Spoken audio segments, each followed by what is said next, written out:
Well, first, man, I am so grateful to be sitting with you right now. We have essentially put all of our faith in you, and it was extremely validated. And I'm grateful to have this experience, and I'm hopeful that you can share a couple of things with me. First, I'd love to know, in your words, the purpose of Rastafari Indigenous Village, or what it means to you overall. If you can give people a description of what you've created here and what you hope it can do for others. Yes, it's a pleasure to also sit with you, April. I've heard so much about you, from a mutual friend and activist, that you don't play around, you're a serious woman within the advocacy space, and standing for something is very, very important, And it's a pleasure to meet your team. You can always know where leadership and everything is synchronizing when you meet the team of people and how motivated they are, So that's a good thing, because especially within this so-called cannabis space, we think the plant speaks to us differently, and we cannot be conformed to the same system of capitalism, and the same way how, workers are workers. And, so I like the vibration of the team, and it's a pleasure to meet you. And so yeah, Rastafari Indigenous Village is a journey. It is a journey of our ancestors. For a very long time, this community has turned up because of, the colonial situation that we faced 500 years ago needed a vaccine. It needed something to apply as a response. And Rastafari is an authentic response towards that dilemma that humanity find ourselves in. And as a result of that, for a very, very long time, our elders have always been trying to re-establish what it means to be African, what it means to be in a community, what does it mean to own your own story. And that's one of the main things surrounding Rastafari Indigenous Village, is that reclamation, on the continuing journey of our ancestors for always trying to collaborate, trying to rebuild community. And mainly, for the wider population, when we speak about Rastafari Indigenous Village, the purpose, the real reason. We found that after our ancestors have been doing this from the 1930s coming all the way through, and with all the destruction that has taken place to their properties, to their efforts, we find that it was very, very important to preserve, to protect, and to promote their efforts, We find that the succession plan for our community for generations and generations to come is really and truly faced with extinction. Our traditions, our philosophy, our ways, our economic independence, our sustainable way of living is not just important to Rastafari, it's important to the planet, And being someone who holds, say, like Emperor Haile Selassie, who taught us that we must become members of a new race, which is the human race. That was very, very important to us to ensure that the preservation of Rastafari is not just something we do amongst ourselves, but it's something that we share with the human family for our own protection and security. Because lack of awareness is really what damages so many people. People didn't know what it means to be African. They don't know what it means to be indigenous. They don't know what it means to be South American. They don't know what it means to be Shipibo or Uniquain. They don't know anything. And as a result, they interpret these relationships for themselves, and they bring narratives through marketing and through technology about people that they know nothing about. So it's good to sit here to have these type of conversation. And that's what Rastafari Indigenous Village is. It's about education. It's about sharing with people about who we are and what we represent. So Rastafari is so essential to the conversation that is had here around all of these practices and, concepts about the human race. And some of the things that you've said over the past several days have really stood out to me as things that I think a lot of people don't understand truly about Rastafari. And when you mentioned leadership and, recognizing a team and how it functions, one of the things I really have enjoyed is this horizontal society concept. And I would love for you to explain that further. Yeah, so the Rastafari language system, or how we view language from a container. And the colonial container mainly used the English language in our case. And the English language disturbs our community, yes? So because it is only a colonial mind could come up with a word like discover, you know what I mean? Or use a word like discover in that kind of a way, where you go to a place that exists hundreds and thousands of years before you, but because of the mentality of hierarchy, you then say you are the one who discover it.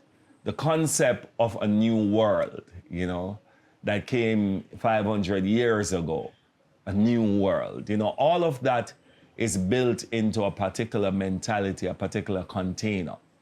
And because we're stuck in this container, we had to find a different way how to vibrate in this container. So for example, English language will speak of first person and second person and third person. But for Rastafari, there's only first person. So Rastafari will always say I and I. Instead of you and me, we'll always say I and I to everything. Everything is a I, and so we call everything I, we'll call, say, like a coconut, we call that iconut. We call, people's name, we transfer it into I, So, April could be Iril in Rastafari, everything just gets an I, because I and I for us is a statement of equality, yes? It is what makes the plural singular. It's what makes everything equal. So as a result of that, it makes Rastafari this horizontal society. And when we started this space, we were like, man, how are we going to do this, How do we find a way how to move outside of the capitalist model? It's hard when you live in a capitalist framework to move outside of it. And one of the main reasons why every bad thing works is because of the good that you can find in it. So we had to start looking into this bad capitalist model and to see where could we find something that could work. That could strike that balance between authenticity and, sustainability. Exactly, and keeping the identity of individualism within a team. And that segues right into the next thing that I really enjoyed, is this philosophy of, rather than worshiping Selassie or anything, the divinity that is recognized in Rastafari is within. Yes. And there is, this famous line, the kingdom of God is within you. Yes. And I think that all of this external search for it and other religions and worship of this, that, and the other thing, it's a relief to get to a place where you're not asked to worship this or that, but to find your own divinity. Right. And tell me some of the things that you use here. I mean, I'm extremely aware of them now, to help people find that divinity within themselves. Well, before I get to that, I think it's interesting to share with you what we found in the capitalist system that worked. Oh, perfect. Yeah? Let's do that, yeah. So one day I walked into a supermarket, because we're very worried. How are we going to hold integrity to Rastafari and still do what we would call a community business. How would we do that? Walk into a supermarket and realize that, my word, this is an empty building, but it has everybody things in there. It had all different brands of things in there. Like, whoa, that's very weird, you know? Here's a space that is like an umbrella for so many other independent existence. Right. So that was a good one. But then just stepping outside of the supermarket, then we saw the shopping center. And that was there. Everyone having their own business, their own entity, their own whatever, but they were under one umbrella, the shopping center. Mm-hmm. So that's the model that we looked at, that we found that was more suitable to allow us to be independent, still together, but still having an overall governance of how we move forward. And that's what we chose from the capitalist system. So when you come into Rastafari Indigenous Village, the drum maker is the drum maker. Controls his own business, does what he wants. The soap maker is the soap maker. The craftician is the craftician. The people who run the kitchen, they are the ones who run the kitchen. The ganja farmer is the ganja farmer. And they are all independent, but working together. It's a way how we celebrate diversity. It's a way how, it's all almost like music, you know? Where everyone plays a different beat, everyone makes a different sound, but we come together and create an orchestra for life. And that's what we think that Rastafari Indigenous Village is, and what we have managed to achieve using the philosophy of Rastafari and taking even from the capitalist system something that we could merge for our own good, you know, so. Which is likely to self-perpetuate, that people, you can call them, it calls them in people that otherwise wouldn't have an outlet for their craft or their trade can be called into this place. Right, but I think more what it gives to us is the perception that even if you're living in hell, you could find a way how to redefine fire. Yes, that there is a possibility that even the very colonial system could be something, if we reconsider it, could be much better towards each other. If there's not so much discrimination, you know, if there's not layers of classism, that still, even in this messed up container, we could still find a way how to celebrate individualism, how to ensure that it still works together in communal way, how people don't have to suppress their ego and their gift just to be a part of a company. Do you face challenges with that model? What would you say the biggest challenges are with that model? Well, the biggest challenges are how to make decisions, because everybody has a voice. Yes, okay. But we still think it's the ultimate challenge. The ultimate challenge for humanity is to recognize each other for their self-determination, right? And this was, you know, the indigenous communities long before 500 years ago when the colonial mind came, that was not a challenge. That was a rock of a structure. That's just how it was, you know, because people would be born within their bloodline as a gift, yes, for the ecosystem. So the water people would be the, like if I should separate the planet into pieces, and I would then say, okay, we need to master certain things, I would definitely go to Europe for the mastering of the element of fire. Because for someone to hold fire in that kind of an environment, I think you would have done a good job. And then I would go to Africa for water, you know? And I would definitely go to India and China for air. You know what I mean? So you can see that for the ecosystem of the earth to survive, we all have a role to play. And I think that's the ultimate challenge. What is my role? And how can you recognize me as a gift? And your responsibility is to support my gift. And my responsibility is to support yours. That's the core of a horizontal society, to see each person as a gift. And then it's your responsibility to support, and that person's responsibility to support yours.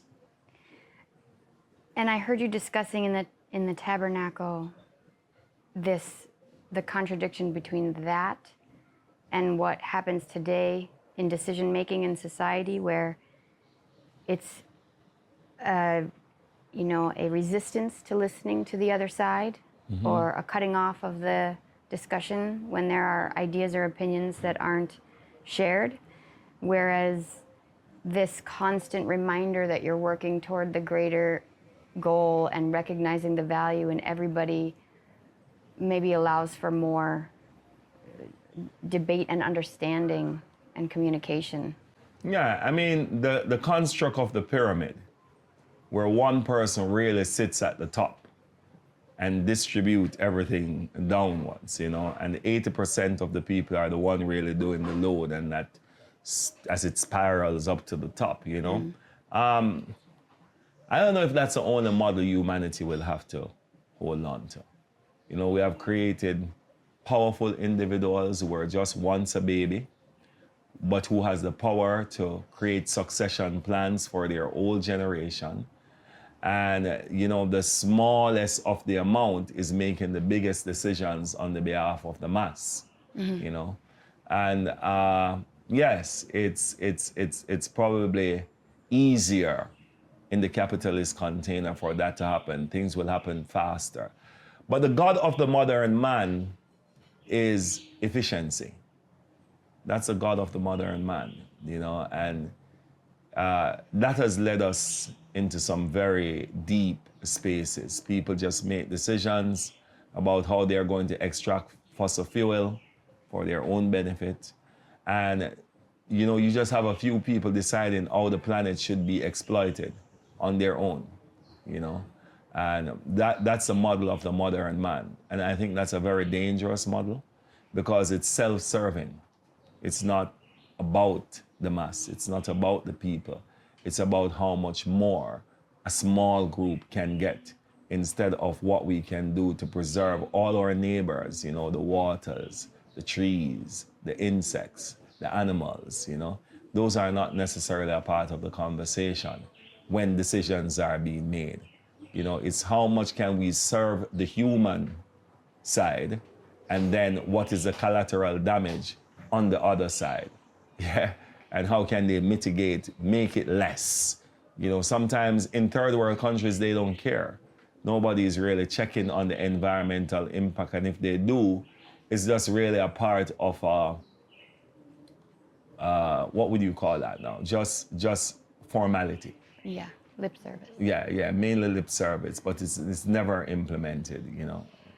You recently traveled to Africa on a pilgrimage, and I heard you say, you know, the way that these indigenous cultures are cast as primitive or unsophisticated is really a strong fiction in this society due to their connection to the earth and all of the things that we have sort of lost sight of in our concrete jungles. How do you think we can reintroduce some of that wisdom back into this sort of grinding society? You know, give thanks for the Dogon people, the high priest Naba Iritha, who I spent these times with, and all his team, you know. I did not really go to Africa. Africa for them is the airport and the roads, you know. Right. I really went deep into the bushes, which is called Merita, the beloved land. And we need to build a bridge.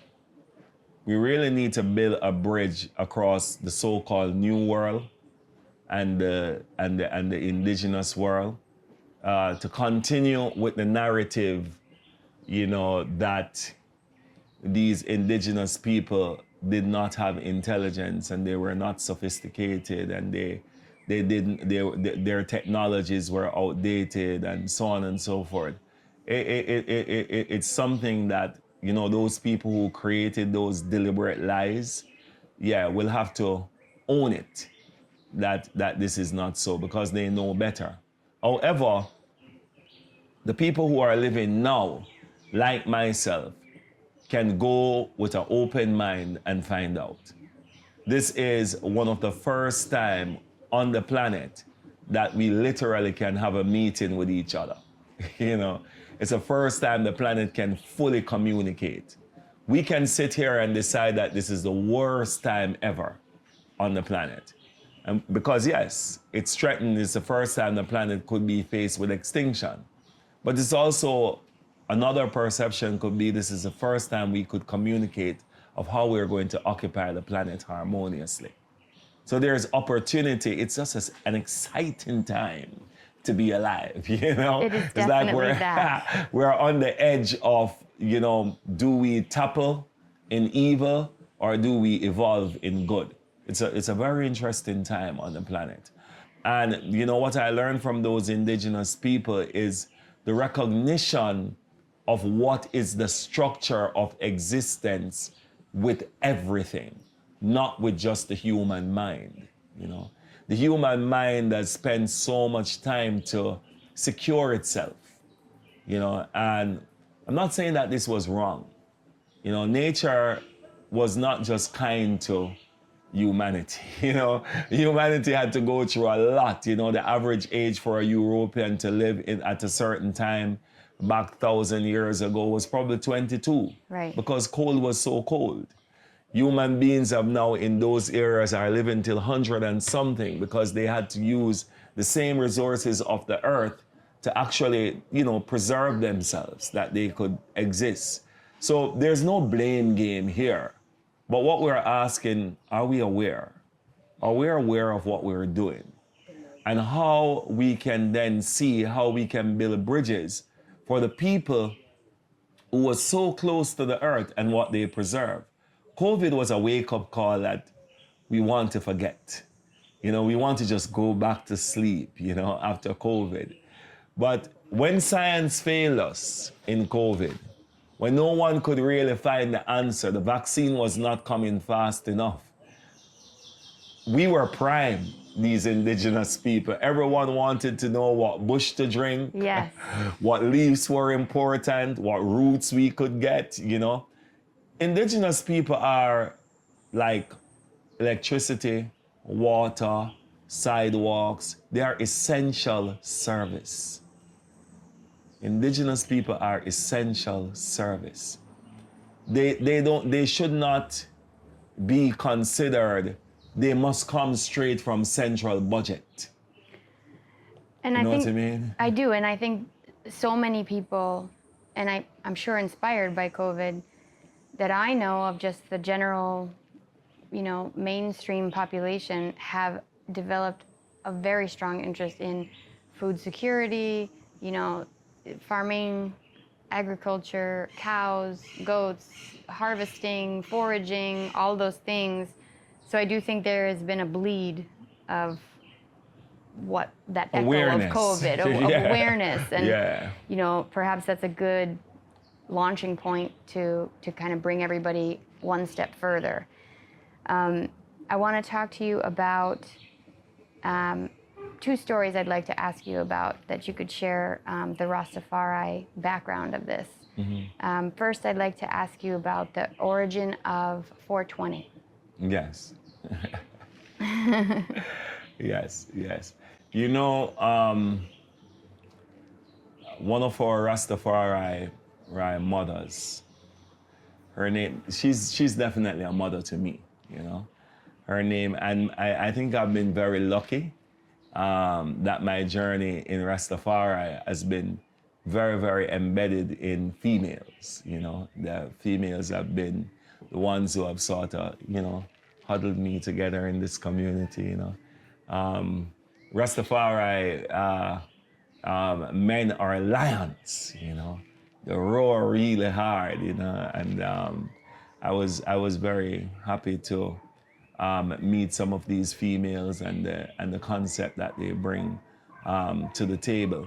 And I think we were just having a meeting, you know, about ganja, you know, and her name is Sister Mitzi. And it was her who started to think about it. And she was saying, because you asked me about Emperor Haile Selassie I, right? And you speak about, you know, the fact that we don't worship. My statement is we don't worship only, right? We don't worship. It's not that we worship someone but we reverence Emperor Haile Selassie I as I would reverence anyone who have the choice but chose to be a particular way. God for us is this consciousness. God for us is a verb. It's what you do. It's how you behave. And in this world, in this particular container, to behave a particular way, to be able to always see the good over evil, to be constant in morals and integrity, takes a lot of work, you know, because everything is set up against that. And, you know, we see Rastafari not as a religion, but as a relation. You know, when I look at your son and the relationship he has with animals and insects and so on, that's Emperor Haile Selassie I. I could never do what your son is doing. I stand beside him and I just know I'm not going to be grabbing any lizard at no time at all, you know, but that's Emperor Haile Selassie I. Insects, lions, tigers. And he speaks of this special silence that is needed for that kind of a relationship to exist for those things to trust you. Yes? And it is something that you must achieve, you know, to develop that trust with trees, to develop that trust with insects, to develop that trust with lions and tigers. There is a particular stillness inside of you that you must achieve. And for anyone who put themselves through that process, then we find a God consciousness in them. And then to see humanity, despite all the anger that we had, Emperor Haile Selassie still told us that until a philosophy, which shows one race superior and another inferior, is finally and totally discredited and abandoned, until there is no first-class or second-class citizens of any nation, until the color of a man's skin is of no more significance than the color of his eyes, then the seek for peace will be but a dark fleeting illusion to be pursued but never attained. The people who he were saying that to was all of us. He was saying this to all of us. And, you know, for us to still sit around and hold the system of colonialism which separated human beings into privileged and unprivileged, and for us to still hold this line, you know, to benefit from what we call privilege or to benefit from what we call unprivilege, it's up to us. It's really up to us, you know, and we hold this line so firm, you know, together as the human family. And that's why we see Emperor Haile Selassie as God, because God for us is an atmospheric behavior that you must achieve, and each person has the ability to do that. In Christianity, when I was going to church, there was this song that you close your eyes and sing, to be like Jesus, all I want is to be like him, you know. People, they say the words, but they will think it's blasphemy if they call themselves God. Right.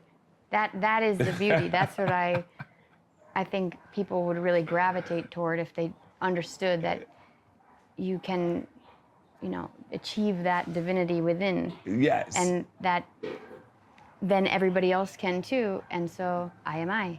Yes. So, you know, so just to go a little back to that part of it, you know, I know you asked me about 420. I know, I'm sorry, I skip, I jump. Don't be. It's a you journey. Know, but as I say, you know, what Africa spent their time with, while the modern man was focusing on damaging the planet, they were spending their times on how to recognize the spiritual and the non-material world, how to recognize the divinity in the ordinary, you know, how to see a stone as something that is very precious even though it doesn't move the way how we think it moves, how to see a tree, how to see the rivers and everything that makes up this planet, to find the divinity in what we would consider to be the ordinary, the things that we walk past. And then how to see the divinity in human beings, learning that a child is not a child, but a spirit on the return, you know, and how you nurture that. So that's what I got from Africa, you know, recognizing that family and spirituality is the same word, and that a lot of the issues that we face are in that consciousness. So to see someone like Emperor Haile Selassie I was very, very important to us, because out of all the God consciousness that existed, he was one of the only ones we know with a family. You know what I mean? Had a wife, Empress Menen, he had children. And that's very, very important to us as lost people looking for ourselves through family. That was very important. And, you know, Christianity gave us this idea of God the Mother, God the Father, God the Son, and where there should be a woman, there end up being a ghost. I noticed. Yeah. So we restore that through Emperor Haile Selassie as God the Mother, God the Father, and God the Child, because he spent time to break over a 3,000-year tradition to ensure that himself and his wife was crowned on the same day with also his child. To show that if humanity must be governed, then male and female must have the same, and children, recognition within the governance of humanity. So, on April 21st, this man decided to visit Jamaica. 1966, April 21st. But that's not really what spurred this. The Rastafari community has been targeted because we refused to accept the lies that the colonial master told us about ourselves, about Africa, about our spirituality, about the stories of our ancestors. And they actually gave us England, asked African people to accept England as our mother country. So Rastafari was making political statements against how the colonial master was using this pandemic of mental disorder to really divert African people from themselves.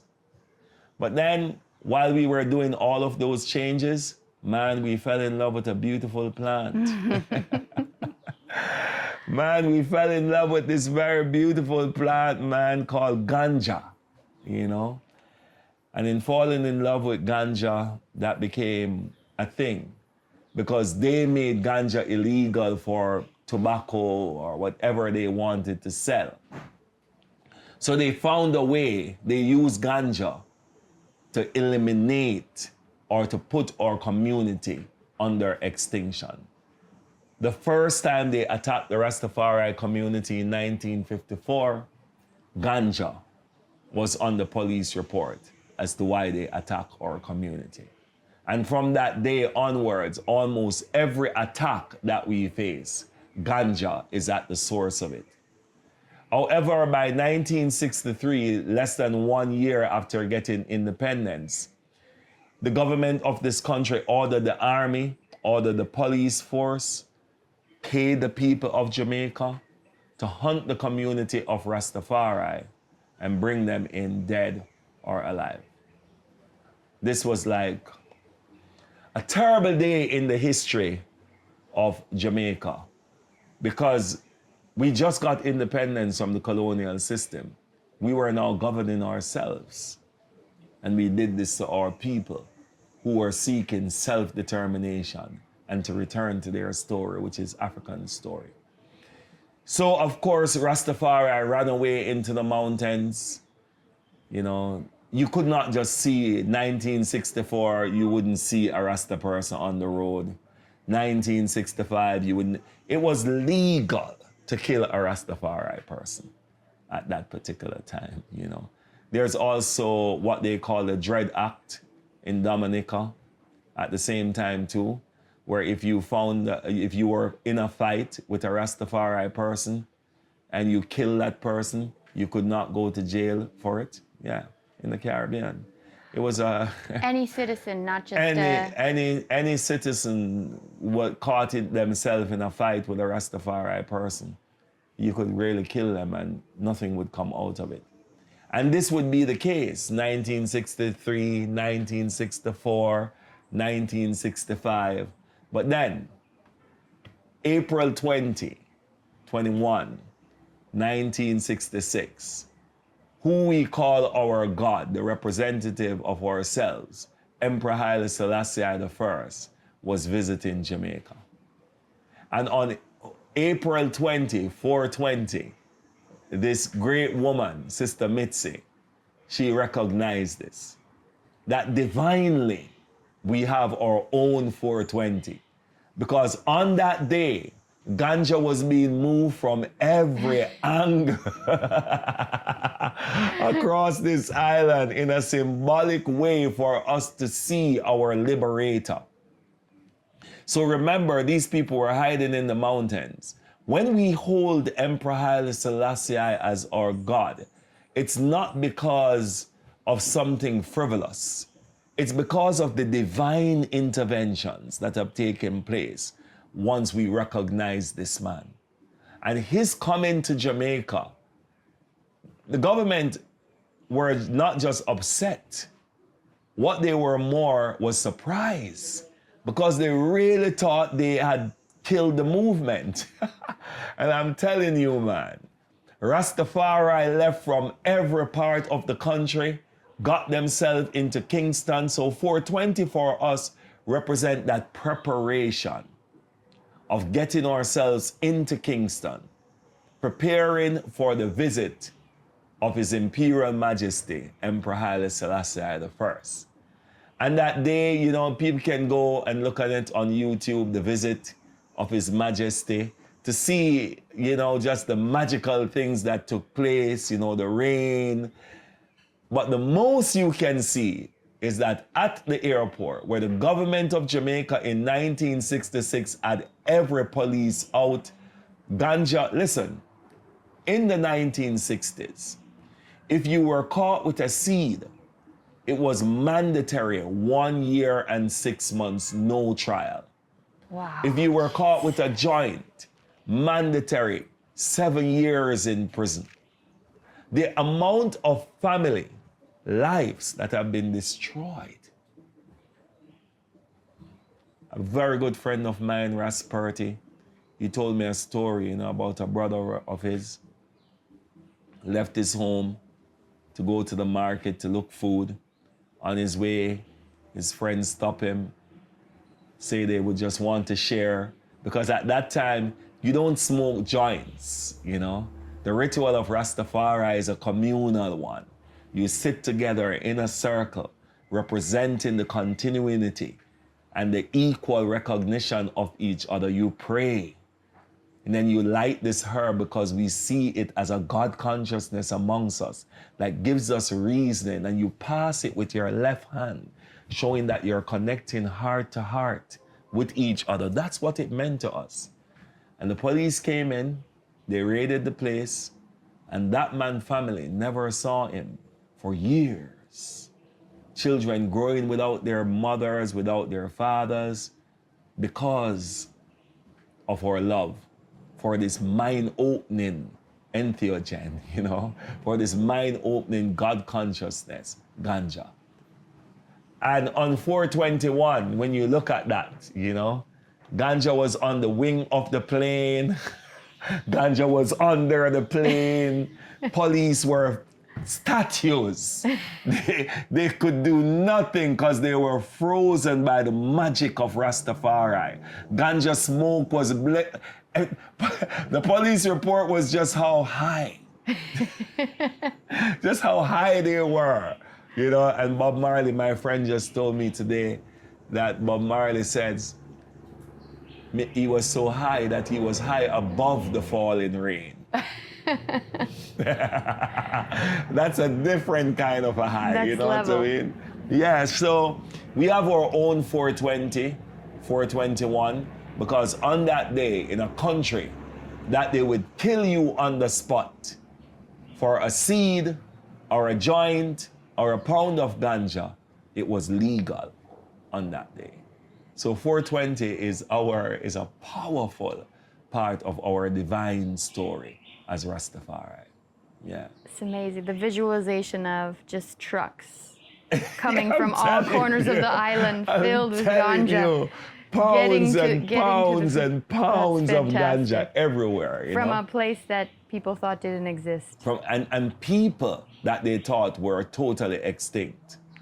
You know, I urge everyone, if you want to know about Rastafari 420, Look at the visit of His Imperial Majesty, Emperor Haile Selassie I to Jamaica, and you will see what 420 means to us, 1966.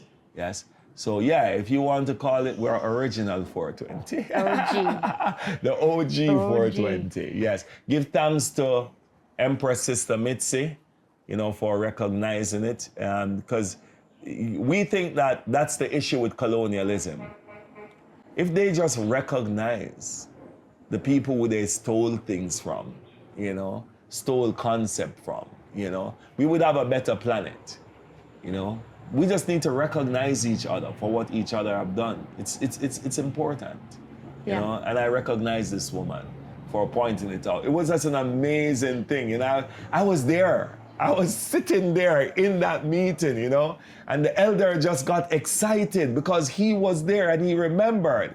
And he started to talk about all the places. He was the one who told us about the trucks and trucks and trucks of ganja. And man, when you look at those pictures and you see the locks, because these people were living in the mountain for 3 years. Yeah. And you look at the locks and the thickness of them, it represented liberation. It represented sacrifice. It represented standing for something. And that was very important to us. Resistance. So, yeah, resistance. 420. The origination of the word Irie, I think, is something that maybe a lot of people don't know about. And there's some misconception about what that word means to a Rastafari. And I'd love for you to tell that story, especially because it's so emphasizes the severity of the penalties here in Jamaica for cannabis, for ganja. Yeah, when the amendment was made in 2015, they gave Rastafari the rule against possession of ganja does not apply to the Rastafari community. Okay? So Rastafari has this unlimited amount within the law. When was that? 2015, Okay. The amendment was made to the Dangerous Drug Act. And Rastafari has an unlimited amount. Any amount you find Rastafari with, he should be okay. But there was a trick. And the trick was the government now was confused as to who is Rastafari. They were not confused in 1954. They were not confused in 1958. They were not confused in 1963 when they say bring in Rastafari dead or alive. But the time when our rights must be enforced, the big question is, who is Rastafari? And that's what we faced. And Rastafari and ganja is almost like the same word, It's almost like the same word. And why? Because when a Rastafari person wanted to just go into the city, they just wanted to go into the city. That's all they wanted to do, is to just go into the city, to do whatever they had to do. They had to walk with their pockets out. The philosophy, the culture of Rastafari, so much of it has been developed because of our reaction to the system. That's a foundation of how a lot of our culture has been developed, out of the resistance. So there was a time when you see a Rastafari person, it's not that he doesn't want to wear a shirt. He just refused to wear the shirt because it gives the police a chance to think that there is something under it. There was a time when our community refused to have a pants with pockets. And if there are pockets in it, there's either will be cut out completely, even underclothes would consider to be some kind of a reason for a policeman to decide that they have to search you. So as a result, you would see a Rasta man walking, and he would be walking with all his pockets out in the streets. And whenever the police would see him, he would say, I free, man. That's where the word comes from, Irie. I free. Yes. Now, there are many other Rastafari. Because we put I to everything, there are many Rastafari who would claim that they are the ones who come up with this word. But my Rastafari father, right? Because then how would Rastafari say glory? Rastafari would say Irie. Right. Yes. But my Rastafari father, the root of that is that like the sun, the moon, and the star, I have a right to be here. So Irie is I free. Yes. Yes, and that's the essence. People come to Jamaica now and they sit and they get rum, they drink, and I Ramon, and they put it on a t-shirt, you know. Right. But these are the misappropriations. These are the ways how people misrepresent a community and what it means, you know. You can laugh and do that now, but for us, it was never a joke. And I think the power behind that, like the fact that you had to turn out your pockets and take your shirt off to declare that you were free is extremely powerful concept for any human to have to do. And I feel like we could all do that in some capacity in the society we're in now. Maybe throw away your tax return and pull out your pockets. Irie. I have nothing to give you. I'm done. Irie. I like it. Yes. Yes. You know, of these types of revolution, you know, you look now and you will see a group of people who are tired of fighting, you know. You don't want to go into the jails in Jamaica, you know. It's not a place that you would want to be, you know. And it was home for Rastafari people at the time, you know. The most righteous people, the kindest people would just find themselves in these holes, you know, be treated in a particular way, you know. It's very hard because the first person who would be against you as Rastafari is your parents, you know. And parents, they're not against the gunmen, you know. In Jamaica, man, something happens, a mother is still out there with a placard, my son is innocent. You know, but once you become Rastafari, it's like your mother and father forsake you, you know. Like this is the worst it's like you're a madman, you know. I remember going into the mountain and feeling mad, you know, because I couldn't manage a system. When I got there, another woman, her name is Mama Aita. Yes, beautiful human being. She built me my first indigenous house, you know, yes. And she said to me, MAD is an acronym, Mastering Advanced Divinity. Then I was just mad. Oh, wow. I was completely mad. I was on a mad path, you know. Yeah, Mastering Advanced Divinity. Yes, and that's a good thing. I've been mad ever since. I've been very mad ever since. I think a lot of people are mad more and more, feeling a less physical confinement, but a confinement nonetheless by the society that seems more and more constrictive and regulated and eliminating freedoms. Or dependent. I think we are more in a society that seems to be dependent on a man or a woman who was once a baby. You know?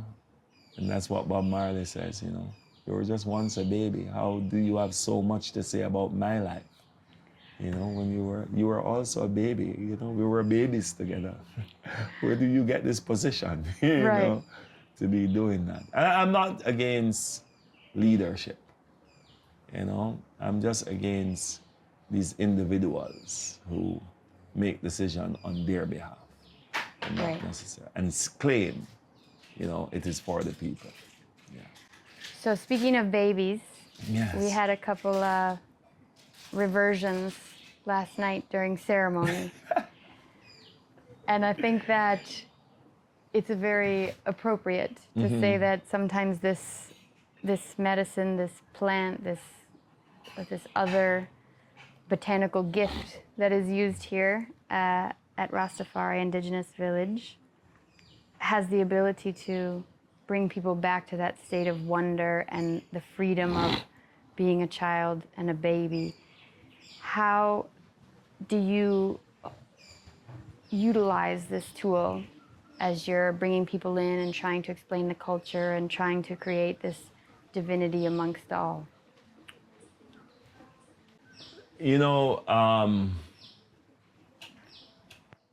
Rastafari, we're comfortable with ganja.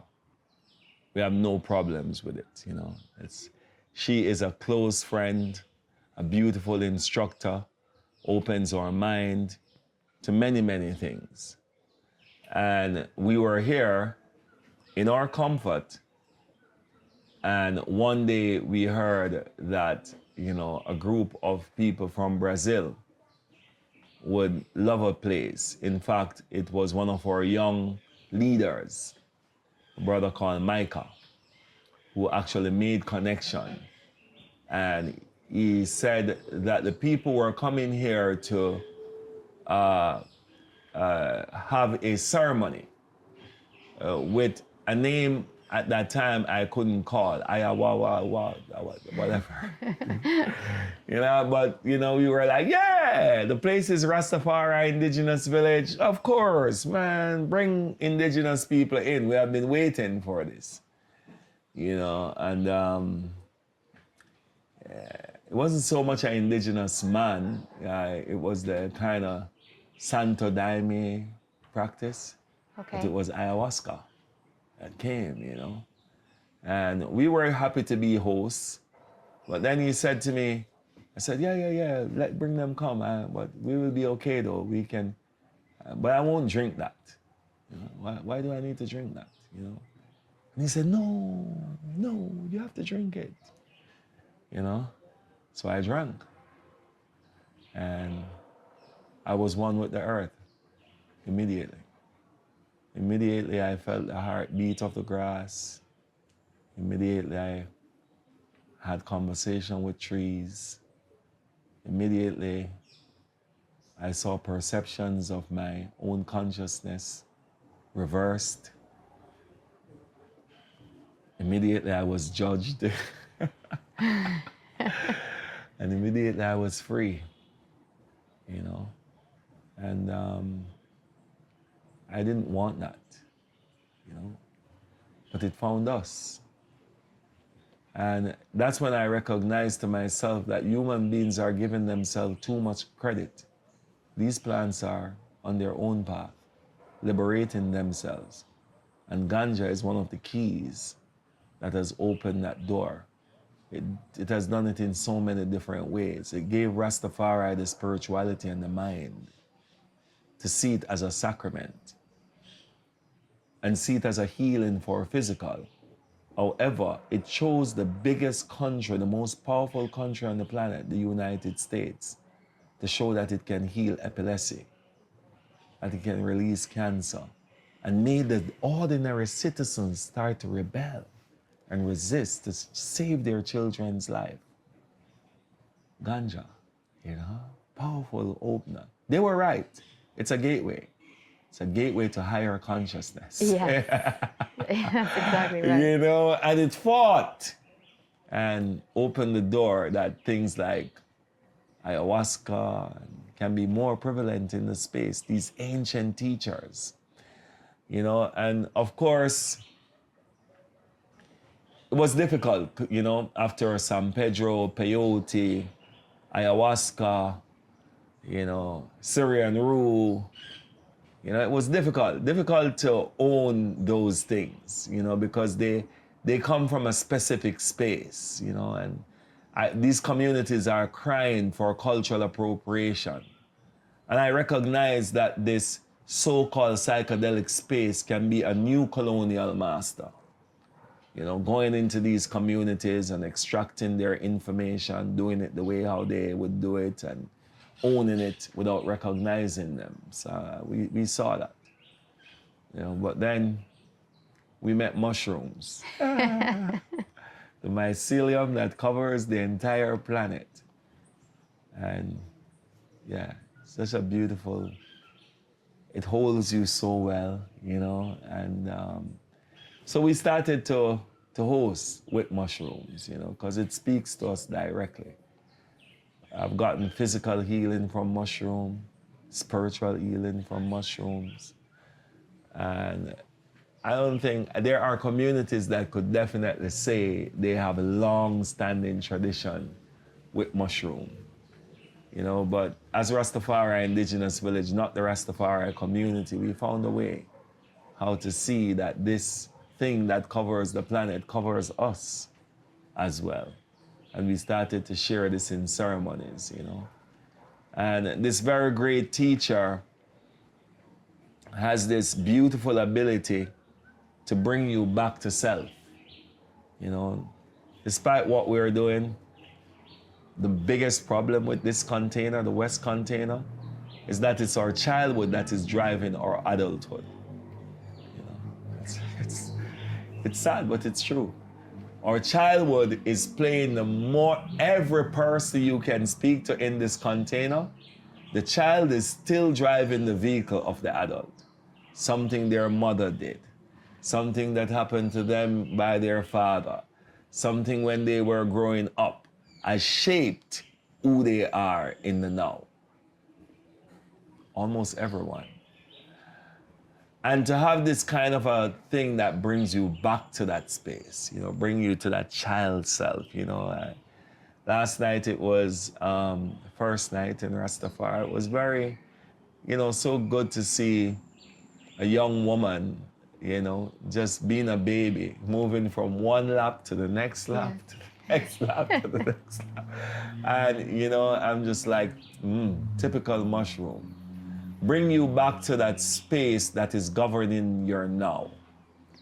To see how best we can revisit those spaces and fix it.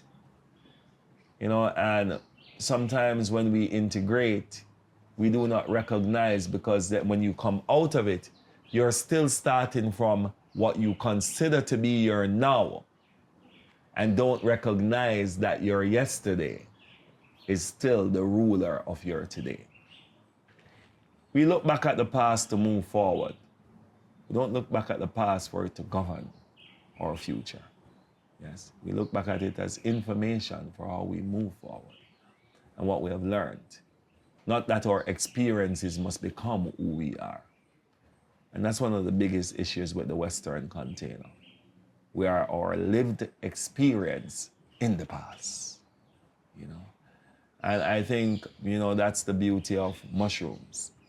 It gives this ability to, but if you don't know what you're looking for, you know, which is mainly what I think the issue is, there's no proper analysis of where we are as a people. So even when it shows us these information, we still don't recognize that it's the child that is driving the adult vehicle, and that's the conversation that it is trying to have with us. We still don't see it, you know? And the children matters. And that's the conversation. If we don't heal this childhood issue that we're having, what kind of future are we expecting to have? It's Right. so basic, you know, that children are still leading the world. And what children are leading the world? Traumatic children, spoiled children, overindulged children, abused children. And that's why we live this way. So we must understand, overstand Rastafari, I would say, or understand the conversation of these plants, or the perceptions. The power to perceive is what it gives us, the power to be open, to analyze, And that's the analysis that it gave me. The analysis that it gave me is that the children are still driving the vehicle of the adults. You know? Interesting concept. I haven't thought of it that way, Yes. but it makes a lot of sense. Yes. I want to ask you, you know, I come into ceremony last night with a background in hallucinogens, and there were people there of varying experience. We had our baby, who was the first time for her. Yes. We had, you know, people who claim to have very high tolerances and are coming into this from all different places. What I think is interesting about ceremony, which is the first time for me really in a guided practice like this, for me, it was so nice to know that even though I could navigate the world because of having an experience in this, I didn't have to. And that allowed me to just release into the space, knowing that you and your team was taking care of everyone and experienced, and so everybody could just relax into their place. For somebody that's coming that has no experience, or somebody that's coming that has a lot of experience, what do you think ceremony provides as opposed to just, you know, barging your way into this mushroom? I think ceremony provides context for the interaction with these amazing entities. I remember there was a young man who his wife invited him to come because he should give support, you know. And he came, and that's what he doesn't smoke, he doesn't drink, he is as straight as a arrow, you know, he doesn't do any of that. Anyway, he fell in love with us, he was eating the food, he was loving everything, and the night of the ceremony came. And he was like, man, as beautiful as you people are, you know, why do you do this, you know? And we said to him, you should try and find out. Yes. It's only one way to know. Yeah, only one way to know. Can you do this, you know? And he said, no. But the no was with such a beautiful smile that we thought that we didn't really have to push. We could say to him, try it, because a trust was developed and so on. I think that's one of the first things. People must feel comfortable. And the only way people can feel comfortable is when the person who is trying to put forward that comfort is not pretending. You know, we don't make up stories here. Ceremonies can be difficult, you know. And anyways, he took mushrooms the night, you know.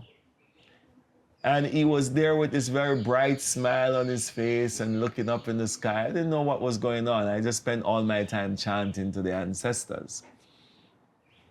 Anyway, the session was finished, and he only had one question. And his question was, is this the same thing that grows out of the cow shit that made me feel this way? And he could not release the question. He was like, first man, answer me. Is this the same thing that grows out of the cow shit that makes me feel this? And you know, for me, horizontal society was more established. That even from shit can come the highest intelligence.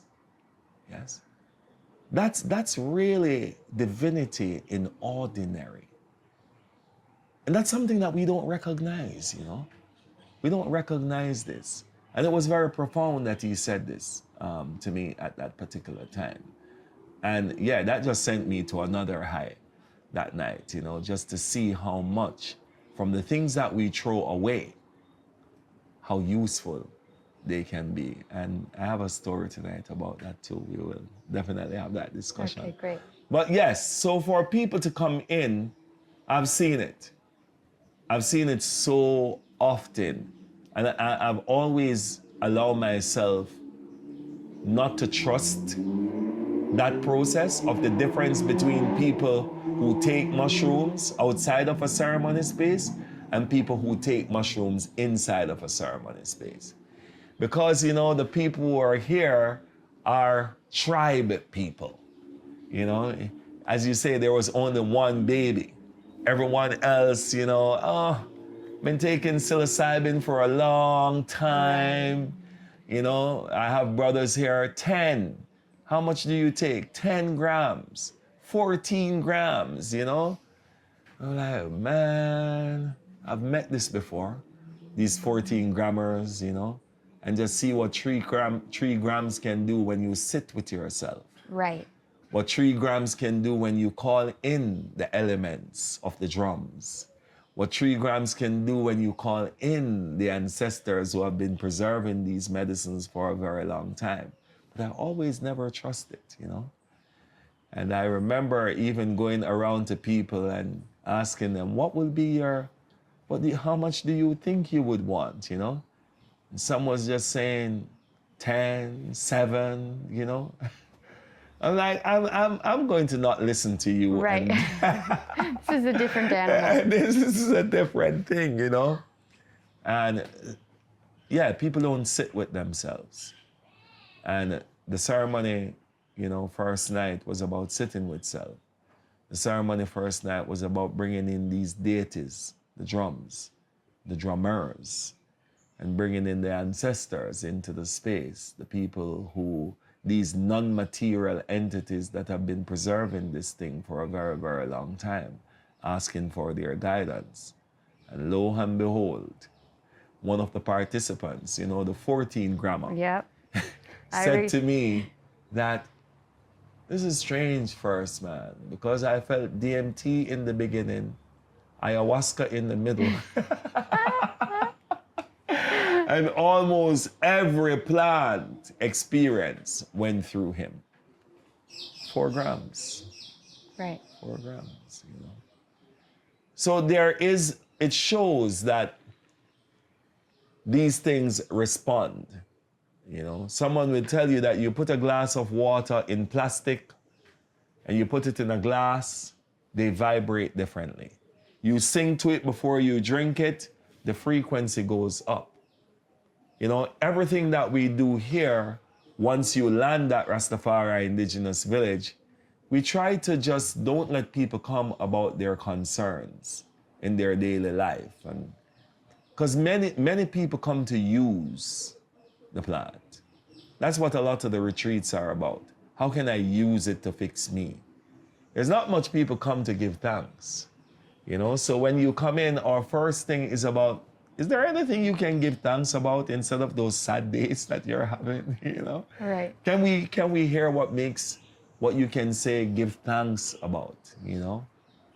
And through the food, and through the preparation of the conversations of giving thanks, through those processes of symbolic baths, just to say, I want to be accepted by you, psilocybin, mushroom, the ancestors that preserve it. I want to make myself worthy to be with you. A lot of those are just opening up for those entities to observe you and to bring energy to you. And I think they brought a lot of energy to that ceremony, you know. They normally do, you know. And yes, a lot of people who have never thought that 4 grams could move them was totally, you know, blown. It's that setting and the ability to just settle into it. Settle into it, yes. So Yeah, I hope I answered your question. You did, and I said it earlier, how do you use this as a tool? And I immediately regretted the terminology because it is a ride. It is an interaction. experience. It's an interaction. It's an interaction. And this is why we, you know, a part of what we try to do is to ask people to have conversations, ask the medicine questions, ask the sacrament questions, you know. It was hard to do in the ceremony because I think a lot of people were just a little bit surprised at how powerful it was, you know, so nobody was still, you know, people were riding bikes and kicking and, you know, just to contain themselves, you know, so it was a busy group. A lot of squirming. Yeah, it was a very busy group. Squirmy group. It was a very, very, very busy group, but at least it was a group that recognized the power of what comes from shit. Yeah. Well, I have to say, overarchingly, I think the thing that emanates from this place, which is so hard to find in this world, is authenticity. In each of the individuals that I've met here, in the experiences, in the sharing of strengths and wisdom, but also weaknesses and things that they themselves are working on. And so that interaction and that exchange of commonalities has been a real gift. And I'm so grateful to you. We see everyone as a teacher. So if you're coming here to think that there is someone going to lead you somewhere, I'm sorry. We equally need help, you know? And it's so funny because so many of our group kept asking for instruction. They desperately wanted to be told what to do. And it was clear that they were going to have to work that out themselves. And that was part of that experience, learning that self-reliance and knowing that nobody has more authority or power than you. And I look forward to the second ceremony and seeing if we can get people to own that. That power. Yes. I really, if there's a message that we want to put out to the world, is that do not come here without you, you know?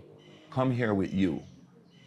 We see all, you know, whatever you think is your trauma, whatever you think is your challenges, for us, you're an expert in it because you're still alive. You know? Man, how do you do that? You know, we want to know, you know, because I think within that, there's something that you have worked out. You may not acknowledge it or recognize it, but it's there. And it's keeping you until this day. Yes, and you may want to solve it, but you have been solving it. You have just not been given the credit for it. You know, so I remember this young man. I hope I'm not talking too much. No, I didn't want to keep you too long, but there's too many things to say. Yeah, I remember this young man, you know. He came here. I can see him now, you know, a beautiful young man. His name is Sean, a friend of ours, son. And he came here, and when he came here, his mother sent him here to be fixed, you know. And you know, he has gone through everything. The AA program, you know, he's gone through all of the things. You know how that young man was empowered being here? To share with us everything about what he has gone through. And I literally watched him transform into this teacher, you know? He was able to tell us the things about the AA program that didn't work, what he think could have been better about the AA program. Well, I think one of the best things that he shared with us was jail food recipes. Man, I'm telling you, you know what they do with the peanut butter. How to mix it up, how they mix it up, and it was just amazing. And he was a teacher in this space. He was a teacher. He was not someone that we spoke down to. He was someone that we all look forward to getting to reasoning with him, and he tells a story, you know, about when he took drugs and what happened to him. And he was healing himself through his own stories, you know. His own stories was his own liberation. Your healing is inside of you. You know, you're an expert. Everyone on this journey. It's funny, it's something that I teach my son, that you should walk away with from everybody, knowing something you didn't know before you met that person. And we teach things to children, but don't really apply them. Teach them to adults who aren't there yet. So these same things we teach to children. Well, you're creating a new generation of children, you know, even if it's one, you know, that's a good thing, you know. And most of us, we see children as not as a spirit, but as something that we need to tell what to do, you know, and don't recognize that they have been sent here with unique duties. And our work is to nurture that, to make sure that it comes out the most powerful way. So when a child is defiant, you know, this concept of parenting is to, they must listen and they must this and they must that, you know. But you're sending them out into a world where if they listen to everything, they may be totally lost, you know. Yeah. So we have to just be very careful we have to recognize the spirit that exists in our children, you know. And parenting is something that, you know, it's a train. When I went to Africa, they told us that when a child is born, you're in training. The parent is in training. Absolutely. That's what you are in. Immediately you're in training. And if you're married, then you are definitely receiving training from two, the husband and the child. You know, so it's a training camp, you know, and your first training is your children, you know. So that's a very, very interesting thing because you don't own them. Oh, my mother would say you are a gardener, not a sculptor. Exactly.